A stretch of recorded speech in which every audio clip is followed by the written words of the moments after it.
The Photon Hypernova rarities are in. Alright, to the 34% of you that have not smashed the living crap out of that subscribe button, smash it so you don't miss out on more awesome content. So the first of what's going to be a lot of secret rares here is Kashtira, a Rise Heart. Now this is the walking, talking macro machine itself. And then basically you can use any of your Kashtira monsters to make this, as long as your Shangri-La, I hate that English name for it, it's like Shangri-E or something, it's Shangri-La. Alright, use its effect this turn. You can go ahead and do so. And it's detach 3 materials from it, target a card on the field, and banish it face down. I've been asked the constant question of what do I think that the value is going to be for some of these cards. Well, the good news is a Rise Heart is only a 2 of. If you're trying to maximize on 3, you're going to lose a lot of money. So I think you're going to be looking at, honestly, the $20 range for this.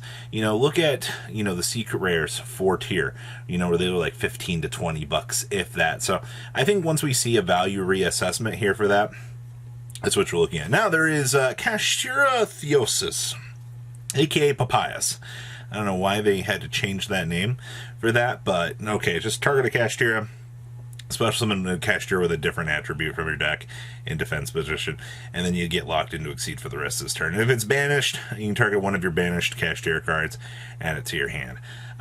This is going to be one of the most expensive cards in this set. This is your extender that makes this entire deck go round. In my personal opinion, for a price, at least $50 to $60. Especially, once Kashtira kind of starts to unfold here on the market. Oh yeah, you can bet your butt you're going to see this definitely go up. Like I said, this is the card that makes all of the combos possible. And it doesn't matter what the level of the Kashtira is. It just beams out any of them.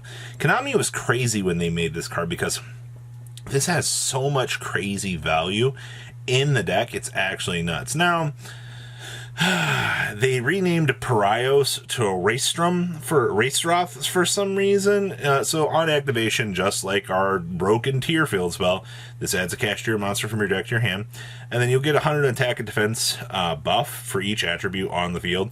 And then if a Kashtira Shangri-La does its effect this turn, you can pop a card on the field. I think you're going to be looking at where the other field spell was in terms of price. You're looking at $50 to $60 for this. I saw pre-sale cores were selling for, what was it?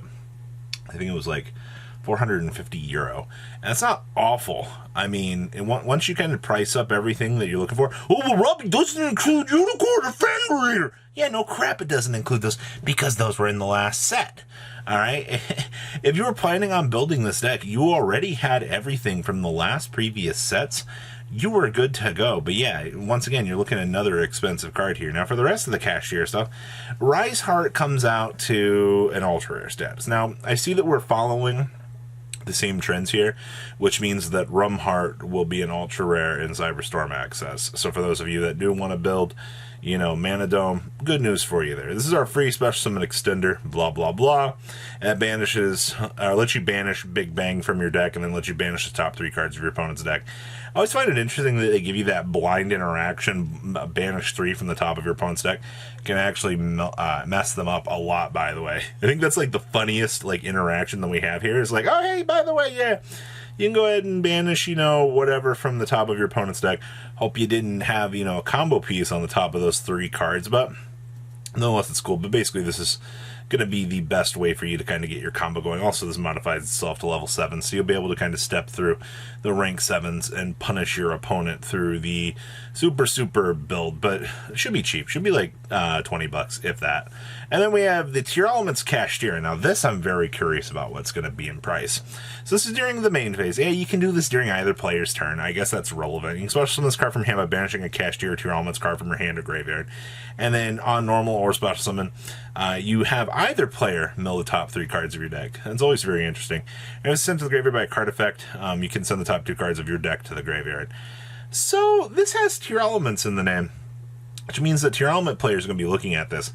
I think that this is going to be in the same $20 category of pricing as the Rise Heart and Reinhardt and them, because tier players are going to also want this. When you have 2 decks that are going to want this in the format, that definitely raises some pretty crazy questions of what you're going to expect in terms of like longevity and value. So if you're planning on playing Kashtira, welcome to price purgatory.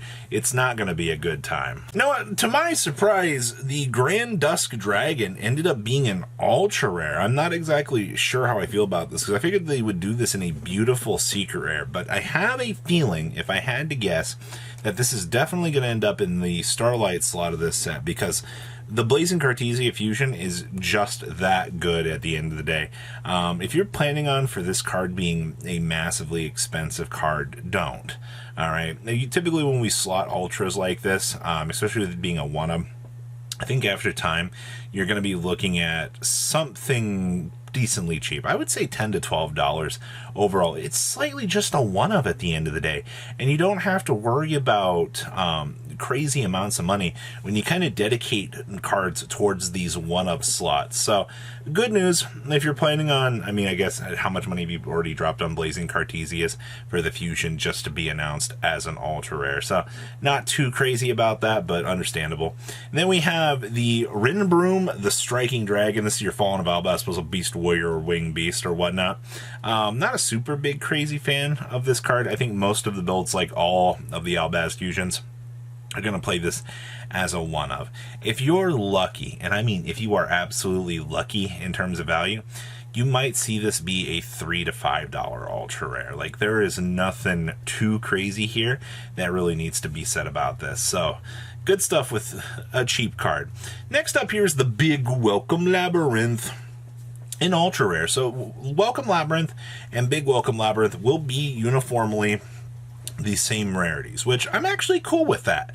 This thing lets you special in the Labyrinth from your hand, deck, or graveyard, and then return one monster you control to the hand.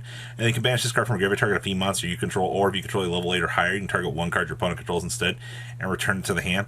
This is the absolute monster card that we have been waiting for that just puts Labyrinth slightly above the edge of things, and I'm actually super excited for this. Good news, I think since this is a core set ultra, you're probably looking at $12 to $15, really, if that. If you're seeing these on pre-sale for $40 to $50, do not go for it. Just be patient a little bit, let the market kind of settle down, and we'll kind of see where things go for that. So yeah, Big Welcome Labyrinth definitely getting a good chance to shine here. Now, interesting enough here, Weighbridge or weight measuring actually is coming in as a random secret rare in this set. Not exactly sure what the purpose of making this was a secret rare was, but if your opponent controls 2 or more monsters than you do, your opponent must send monsters they control to the graveyard, so they can only control 1. This is another one of our favorite floodgate effects here. It's going to punish your opponent, and well, I'm sorry, Labyrinth players, you're going to have to drop a pretty little penny on this thing. Probably $20, I would say. For whatever reason, Triff Karma is an ultra rare. Oh, come on, Konami. I understand that you want the Vices lore to like look good in terms of rarities, but I don't want to pull this. You should have left this as one of your lower rarity cards. Left players have the chance to pull it, but I am not super fancy about this. I think this will be a $2 to $3 card, really, if that, at the end of the day. They really just wanted to watch us cry at the end of the day. Now, Beargram is also going to be a ultra rare as well.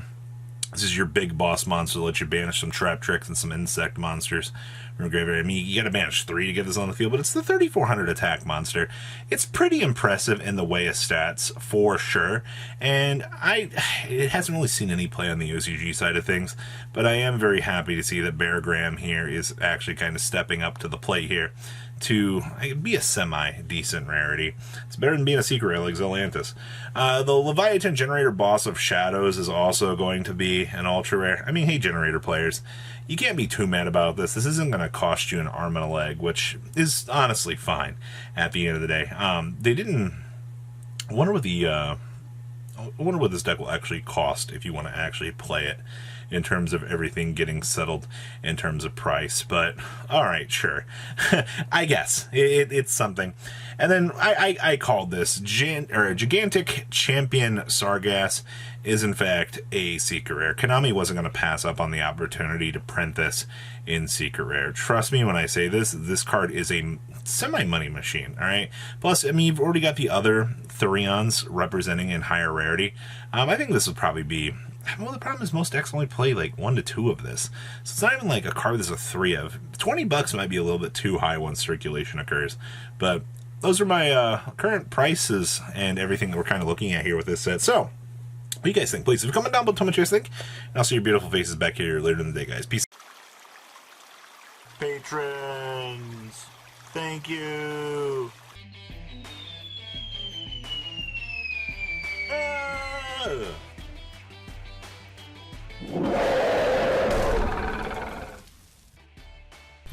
Thank you so much for watching. Check out these other videos.